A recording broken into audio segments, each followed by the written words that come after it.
ನಮ್ಮ ಪ್ರೀತಿಯ ಯಂಗ್ಸ್ಟರ್ ಇಂಜಿನಿಯರ್ಸ್ಗಳಿಗೆ ನನ್ನದೊಂದು ಪುಟ್ಟ ಸಲಹೆ.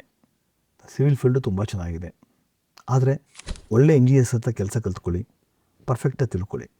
ಯಾಕೆ ಅಂತಂದರೆ ಇದು ಒಳ್ಳೆ ಲೈಫ್ ಕೊಡುವಂಥ ಫೀಲ್ಡೇ. ಸ್ಟಾರ್ಟಿಂಗು ನಾವು ಎಲ್ಲರ ಮುಂದೆ ಬೆಸ್ಟ್ ಜಾಬ್ ಅಂತ ತೋರಿಸ್ಕೊಳ್ಳೋಕ್ಕೆ ನಮ್ಮ ಹತ್ರ ಏನೂ ಇರೋದಿಲ್ಲ.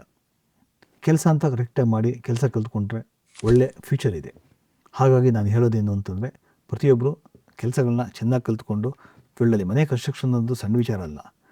ನೀವು ಅವ್ರಿಗೆ ಈ ಮನೆ ಅನ್ನೋದೇ ಒಂದು ಕನಸು, ಆ ಕನಸನ್ನ ಕಟ್ಕೊಡುವಂತಹ ವ್ಯಕ್ತಿಗಳಾಗಿರ್ತೀರ. ಹಾಗಾಗಿ ಅದೊಂಥರ ಪುಣ್ಯದ ಕೆಲಸ ಅಂತ ಹೇಳ್ಬೋದು.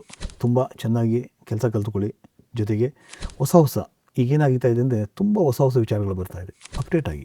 ಅಪ್ಡೇಟ್ ಆಗಿಲ್ಲ ಅಂತಂದರೆ ನೀವು ತುಂಬ ಹಿಂದುಳಿದು ಬಿಡ್ತೀರ. ಹಾಗಾಗಿ ಈಗ ನಾನೇ ಎಷ್ಟೋ ಬಾರಿ ಹೊಸ ವಿಚಾರಗಳ ಬಗ್ಗೆ ಮಾತಾಡ್ತಾ ಇರ್ತೀನಿ, ಹೊಸ ವಿಚಾರಗಳ ಬಗ್ಗೆ ಕಲಿತಾ ಇರ್ತೀನಿ. ಏಕೆ ಅಂತಂದರೆ ಫೀಲ್ಡಲ್ಲಿ ಹಿಂದುಳಿಬಾರ್ದು ಅನ್ನೋ ಉದ್ದೇಶಕ್ಕೋಸ್ಕರ. ಹಾಗಾಗಿ ಈಗ ಬರ್ತಾ ಇರೋಂಥ ಯಂಗ್ಸ್ಟರ್ ಇಂಜಿನಿಯರ್ಸ್ಗಳು ದಯವಿಟ್ಟು ಚೆನ್ನಾಗಿ ಕೆಲಸ ಕಲ್ತ್ಕೊಳ್ಳಿ.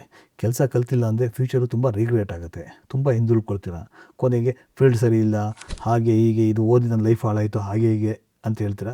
ಪ್ರತಿಯೊಂದಕ್ಕೂ ನೀವೇ ಕಾರಣ ಆಗಿರ್ತೀರ. ಯಾರನ್ನೂ ದೂರೋದ್ರಲ್ಲಿ ಅರ್ಥವೇ ಇರೋದಿಲ್ಲ. ಕೆಲಸ ಕಲ್ತರೆ ಖಂಡಿತವಾಗ್ಲಿ ಪ್ರತಿಯೊಬ್ಬರು ನಿಮಗೆ ಗೌರವ ಕೊಡ್ತಾರೆ, ರೆಸ್ಪೆಕ್ಟ್ ಕೊಡ್ತಾರೆ. ದಯವಿಟ್ಟು ಕೆಲಸ ಕಲ್ತ್ಕೊಳ್ಳಿ. ಯಾಕೆಂದರೆ ನೀವು ನೋಡ್ತಾ ಇರ್ತೀರ, ನನ್ನ ಪ್ರತಿಯೊಂದು ವೀಡಿಯೋಗಳಲ್ಲೂ ಇಂಜಿನಿಯರ್ಸ್ಗಳಿಗೆ ಸಪೋರ್ಟ್ ಆಗಲಿ ಅಂತ ನಾನು ಹೇಳ್ಕೊತಾನೆ ಇರ್ತೀನಿ.